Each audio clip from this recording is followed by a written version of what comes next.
सद्गुरुदेव भगवान की जय। सर्वेद भाष्य प्रथम मंडल द्वितीय अध्याय। ज्ञान निशा निषेदिन बरे सदायकं भवखंड। धीर पुरुष वह धन्य है सद्गुरु लाल प्रचंड। जब योगी को पूर्ण प्रकाश की प्राप्ति हो जाती है तब शांत एक रस ज्ञान ज्योति में आत्मा दिन रात जला करती है। ऐसी अवस्था को सद्गुरु का महान प्रिय सेवा संयमी धैर्यवान पुरुष ही प्राप्त करता है, जो अत्यंत भाग्यशाली और पूर्ण पुरुषार्थी है। आदि सृष्टि के मूल में प्रगटे शब्द विदेह। तीन लोक पीछे बने प्रकृति त्रिघात अपेह। मूलारंभ सृष्टि के प्रादुर्भाव में सबसे पहले विदेह शब्द अर्थात व्यापक शब्द प्रकट होता है। उसके द्वारा चेष्टा करने पर शून्य परमाणुओं के सत्व रज एवं तम के क्रमिक विकास से तीन लोकों की रचना होती है। सारे शब्द के प्रगट में घट उजियारी होए। पुरुष संयमी जागते मोह निशा जीव सोए। सहज योगाभ्यासी संयमी पुरुष के शरीर में सार शब्द जब प्रकट हो जाता है तब आत्मा के समस्त अंधकार दूर हो जाते हैं और प्रकाश पूर्ण रूप से प्रकट हो जाता है। इसको वैदिक संयमी पुरुष ही जानते हैं। मोह निशा में सोए हुए जीव इस तत्व को नहीं जानते। इसी शरीर से परम पुरुष की प्राप्ति तथा जीवन मुक्त होती है।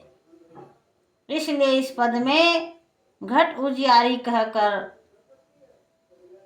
प्रकाश प्राप्त करने का निर्देश किया गया है। जीते जी मुक्ति होती है, मरने पर तो प्रारब्ध भोग के अनुसार जन्म होता है। इसलिए परम पुरुषार्थी संयमी पुरुष इसी जन्म में परब्रह्म की प्राप्ति कर जीवन मुक्त अवस्था को प्राप्त करते हैं।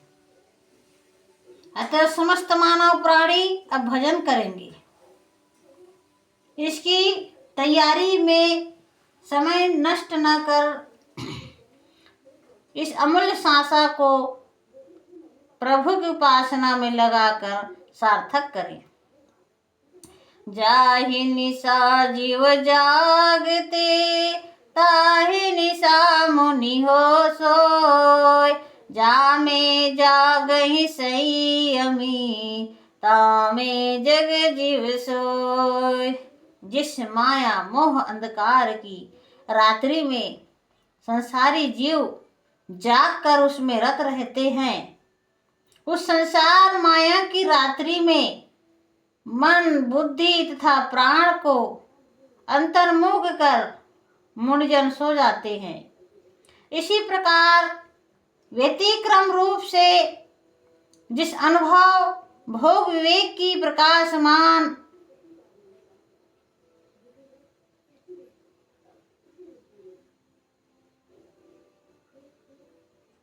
जिस अनुभव योग विवेक की प्रकाशमान ज्योति से भरी हुई रात्रि में योगाभ्यासी संयमी पुरुष आनंद में विभोर रहते हैं, इसी प्रकार उस प्रकाशमान रात्रि में संसारी जीव ज्ञान विहीन होकर अज्ञान मोह निशा में सोए रहते हैं।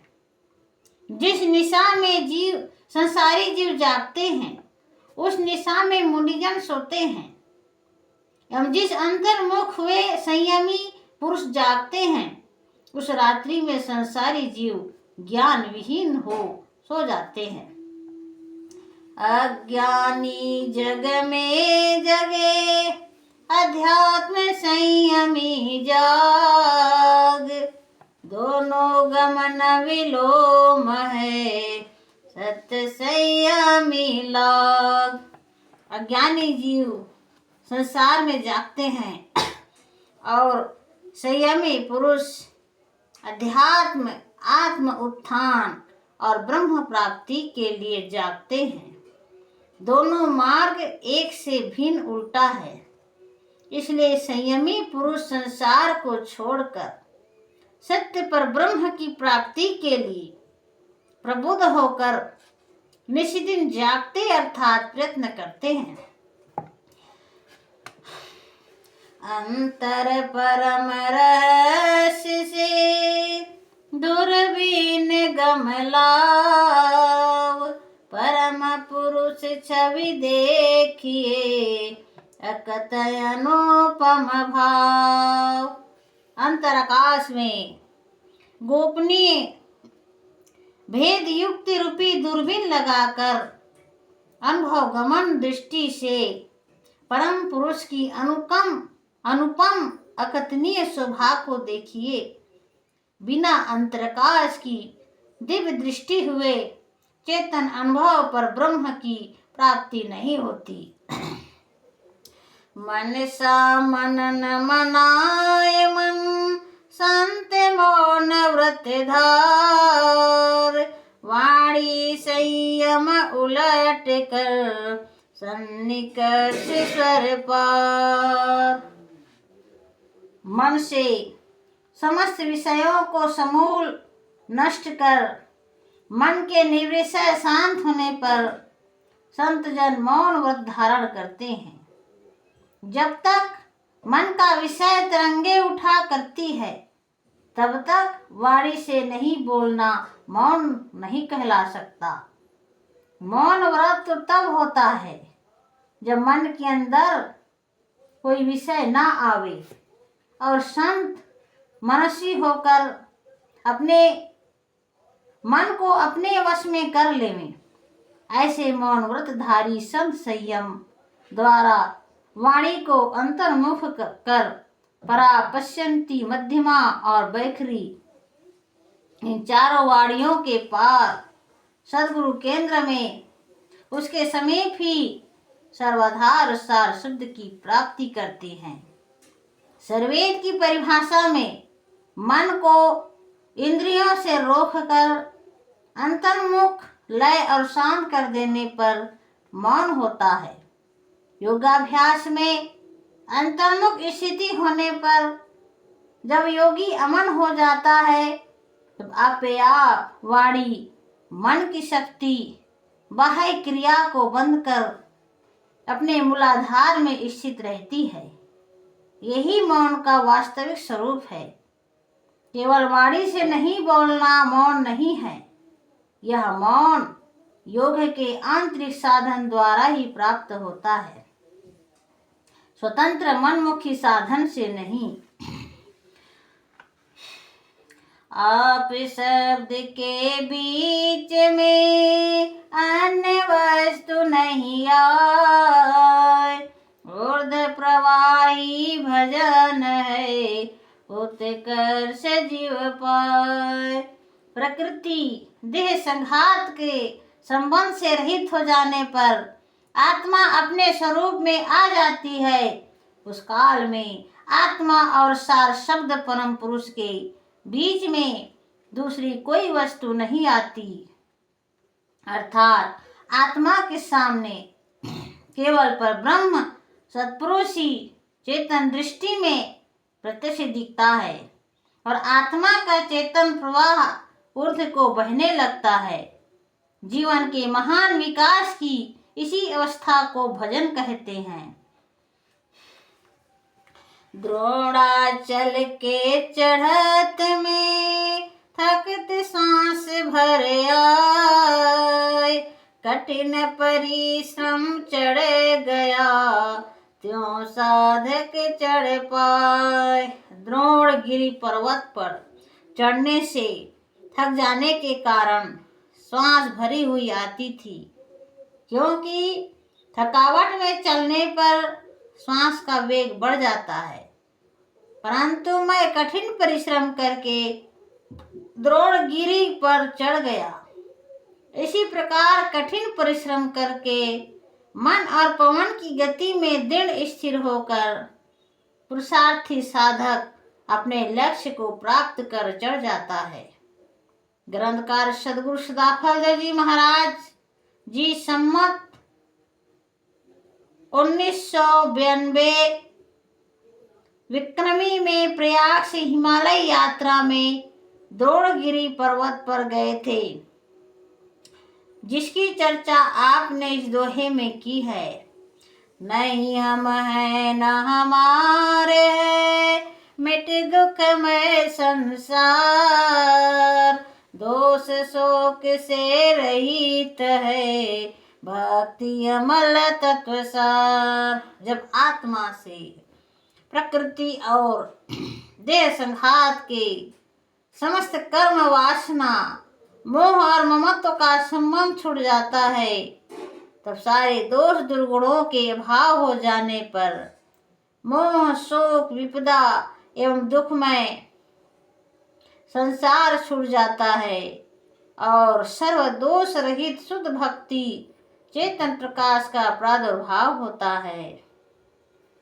पूर्ण ज्ञान वैराग है, प्रेम छिकार से घोट, नहीं रात नहीं दिवस है, परित व्याप्त नहीं ओट। अध्यात्म पथिक अनुरागी और पूर्ण ज्ञान और पूर्ण वैराग्य होने पर ही भक्ति का परम सुख प्राप्त होता है। प्रकृति के आवरण टल जाने पर वह सर्वत्र एक रस परिपूर्ण ब्रह्मानंद का आस्वादन करता है। चेतन प्रकाश के उदय हो जाने पर जड़ संसार की दिन रात्रि नहीं रहती, बल्कि चेतन अनुभव प्रकाश अहिर्निश चिदाकाश में उदय हुआ रहता है।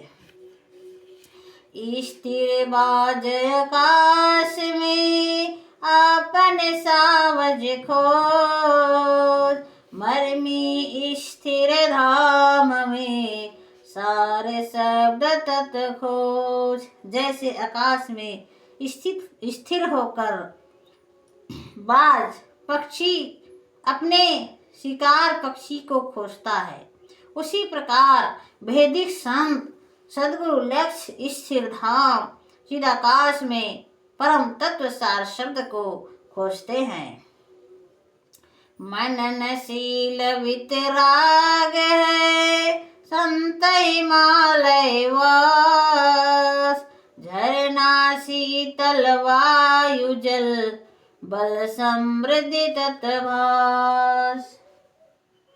मननशील अर्थात मन की गति को रोकने वाला, अंतर्मुख गति में विलीन करने वाला, विषयों से रहित हुआ संत हिमालय में वास करता है।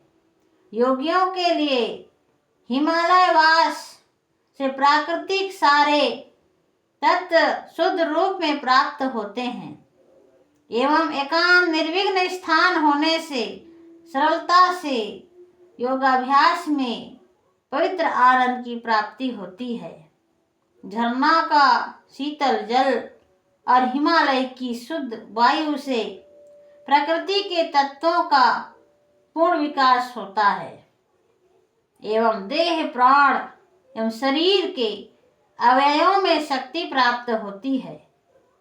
स्वास्थ्य दीर्घ जीवन एवं बुद्धि विकास तथा योगाभ्यास के लिए हिमालय की जलवायु साधन के लिए सर्वोत्तम है। योगी एकांत में निवास कर सूक्ष्म ब्रह्म तत्व का अन्वेषण कर आत्मजीवन को धारण कर परमानंद को प्राप्त करता है। अरण्य हिमालय की गुहा संत एकांत निवास, सर्वोत्तम निरविघ्न है साधन सुगम विकास। हिमालय पर्वत की अरण्य गुहा में संत जन अकेला निवास करते हैं। वह हर एक प्रकार के संसारी विघ्नों से रहित उत्तम स्थान है, जहाँ पर योगाभ्यास साधन के विकास के लिए सुगमता प्राप्त होती है। निर्विघ्न स्थान होने से साधन सरलता से चलकर पूर्ण होता है।